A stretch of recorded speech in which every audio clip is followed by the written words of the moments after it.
Tapi lihat efek jangka panjang. Prabowo kasih makan siang gratis. Setelah itu, ya udah. Tapi internet gratis bisa membuka banyak peluang dan wawasan. Anak muda zaman sekarang bisa cuan dan cari duit dari internet. Banyak yang cuan gede, dan dari cuan itu bisa makan enak yang lebih mahal dari yang diberikan Prabowo.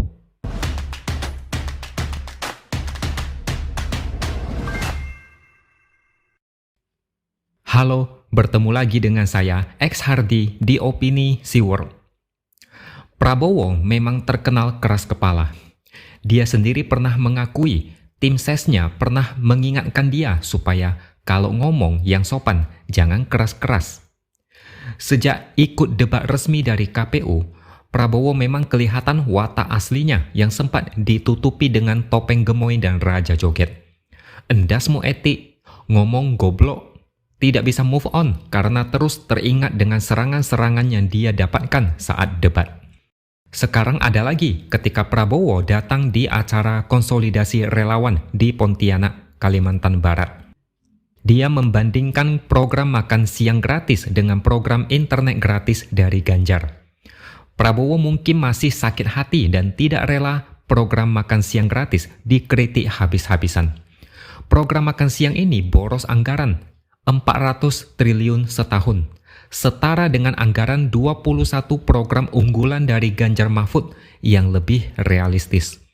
Di hadapan relawan, awalnya Prabowo menjelaskan visi dia menyediakan makan siang gratis bagi anak-anak. Makanan yang bergizi, susu bergizi, protein bergizi, supaya anak-anak Indonesia tumbuh dengan kuat, ototnya kuat, tulangnya kuat, otaknya cerdas. Prabowo ini termasuk generasi jadul yang pola pikirnya masih mundur ke belakang. Orang-orang seperti ini kayak masih halu, masih merasa hidup di zaman dulu, padahal sekarang zaman serba cepat dengan perkembangan teknologi yang di luar nalar. Makanya jangan heran ada banyak kutipan-kutipan aneh tapi bikin sakit kepala. Misalnya, internet cepat buat apa? Itu adalah salah satu akibat mindset yang sakit. Dunia ini seolah dipaksa untuk menyesuaikan mindset yang jadul. Prabowo seolah bangga mengatakan makan siang gratis lebih penting daripada internet gratis. Dia bahkan bilang begini, orang yang bilang rakyat enggak minta makan itu, anaknya dia kira otaknya agak lamban. Kalau orang otaknya enggak jalan, ya jangan jadi pemimpin. Dia ngomong seperti itu. Sebenarnya, tidak apple to apple membandingkan dua program ini. Tapi kalau sudah bicara anggaran, maka program makan siang gratis ini sangat memberatkan anggaran negara. 400 triliun setahun. Cari di mana? Mana duitnya? Takutnya ini bakal jadi kenyataan ketika Gibran pernah bilang akan menaikkan rasio pajak.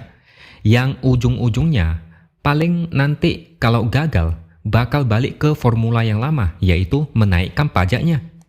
Program makan siang ini juga rawan penyelewengan dan masalah di kemudian hari. Lihat aja nanti, pasti akan ada banyak masalah di lapangan. Belum lagi katanya bakalan impor 1,5 juta sapi. Duitnya dari mana? Terus gimana dengan biaya perawatan sapi, makanan sapi, gaji pekerja yang merawat sapi? Biaya operasional untuk sapi ini aja udah sangat besar. Jadi pemikiran saya seperti ini. Internet sudah menjadi kebutuhan saat ini. Tanpa internet, rasanya susah hidup. Apalagi bagi mereka yang terjun di bisnis online atau pekerjaan yang mengharuskan mereka terkoneksi dengan internet. Bahkan masyarakat biasa sangat butuh internet untuk hiburan. Coba deh bikin survei. Tanyakan ke semua responden.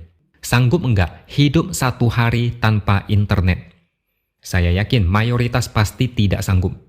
Terus ada yang bilang, makan juga penting, dan kalau sehari tidak makan bisa mati kelaparan.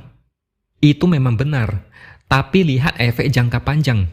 Prabowo kasih makan siang gratis, setelah itu ya udah.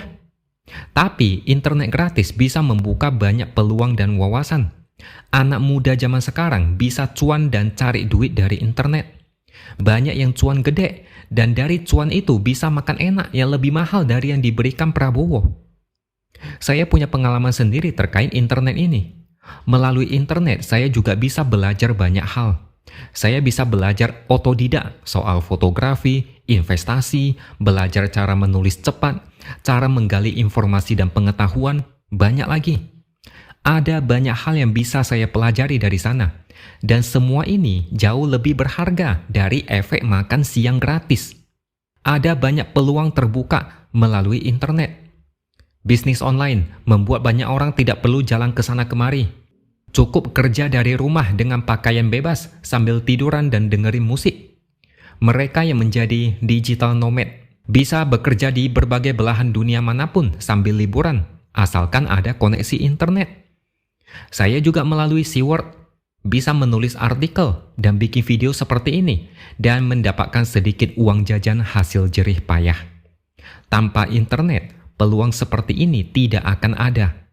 Dan Prabowo juga lupa satu hal paling penting, yaitu kecepatan adopsi teknologi. Orang yang sudah tua memang lambat menyesuaikan diri dengan kecepatan zaman. Dunia sudah berlari kencang, tapi dia seolah masih jalan santai.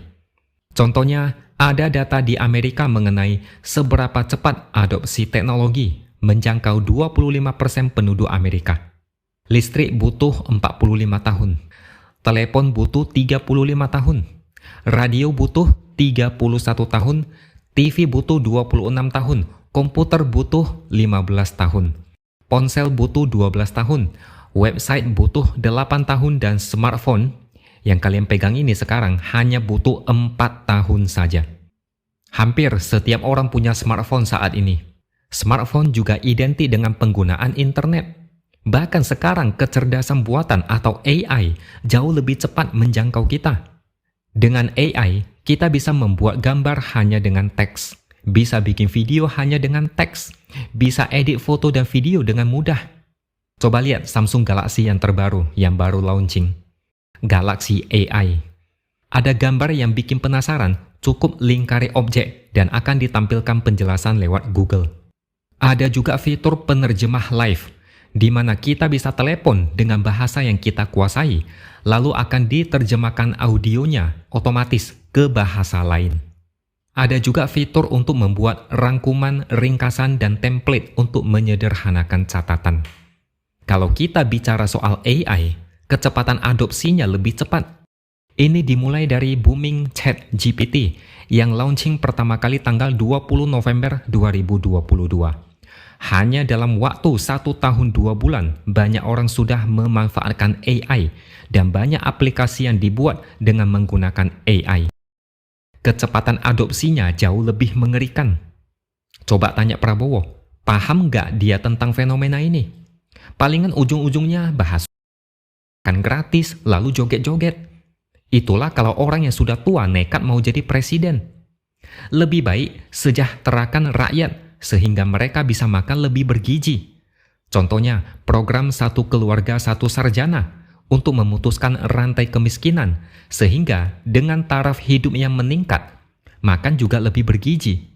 Mau makan salmon juga bisa, mau makan steak juga bisa.